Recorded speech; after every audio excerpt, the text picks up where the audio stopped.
A good day to you, Prof. Cindy. I'm Kerting, and today I'm going to talk to you about the latest development in the astronomy world. I'm going to discuss the latest technology in detecting the planets called the Habitable Zone Planet Finder. Before I begin, allow me to establish the objectives of this presentation. It is to illustrate the inaccuracy of current methods in detecting the existence of habitable planets. Secondly, is to show the increased accuracy in detecting habitable planets through the Habitable Zone Planet Finder. Lastly, is to show the impact that Habitable Zone Planet Finder could bring to us, human beings, and to the world. Before elaborating on the technology discovered, or even talking about the Habitable Zone Planet Finder, it is definitely important to know the definition of the habitable planet. So what exactly is a habitable planet? A planet is considered habitable if it's not too close to the star. Imagine a planet that is very close to a star. What will happen? The world will be actually too hot to live in. Similarly, if a planet is too far from a star, the world will be too cold to be lived in. Moving on, I will now elaborate on the current method in detecting the planets. The current method focuses on the calcium K absorption line, which detects signals or magnetic activity from the planet. And under this method, these signals were assumed to be coming from the planet orbiting the star.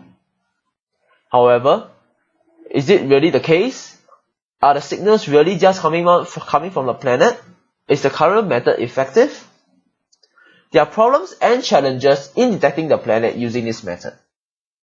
The magnetic activity detected could actually come from the star itself instead of the planet itself.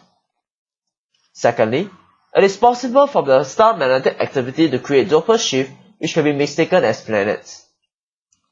And furthermore, it is challenging to detect planet signals for less massive planets such as Earth, which has smaller stellar motion.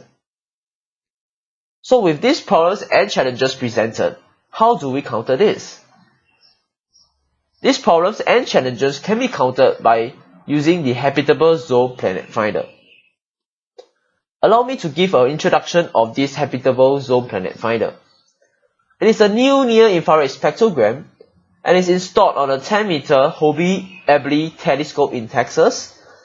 It is to be deployed next year in 2016. It is mainly targeted to detect M dwarfs. However, there are certain conditions needed for the Habitable Zone Planet Finder to perform its function accurately. It is required to be placed in a vacuum chamber and to be cooled to 180 Kelvin to prevent background radiation, so that this can achieve stable and precise measurement of wavelengths. It also has a frequency stabilized laser comb calibration system, which is able to detect terrestrial mass exoplanets. Allow me to provide you with an example of Gliese 581. 6 planets were detected originally, and only 2 were thought to be in the habitable zone under the current method. However, by using the Habitable Zone Planet Finder, these 2 planets which will be thought to be in the habitable zone actually was disapproved in the end. So what makes a Habitable Zone Planet Finder a more accurate measurement? Well, it focuses on the hydrogen alpha absorption line which exists in all stars. Thus, this boosts the signal of the 3 most inner planets around the star. And the signals attributable to the 2 likely habitable planets will actually vanish, and the star itself produced the earlier signals instead. After discussing how the Habitable Zone Planet Finder is able to detect the existence of planets more accurately, it is definitely necessary to discuss about the impacts that it can bring to the humans and to the world. Firstly, it could actually inspire the next generation of scientists to continue the research on the current discovery and methods in detecting the planets. Secondly, parties such as the university, NASA, and the government could actually experience cost savings as the instruments to detect these planets are now more reliable and accurate. Hence, resources need not be channeled to develop such an instrument to detect planets anymore, but rather these resources could be channeled to other areas for other usage. Another impact will be that public will be able to appreciate space exploration more. And also with Habitable Zone Planet Finder, potential habitable planets could actually be detected and discovered, which could lead to potential alien life forms, which could actually in turn aid biological advancement which could possibly provide cures on problems on Earth in the future.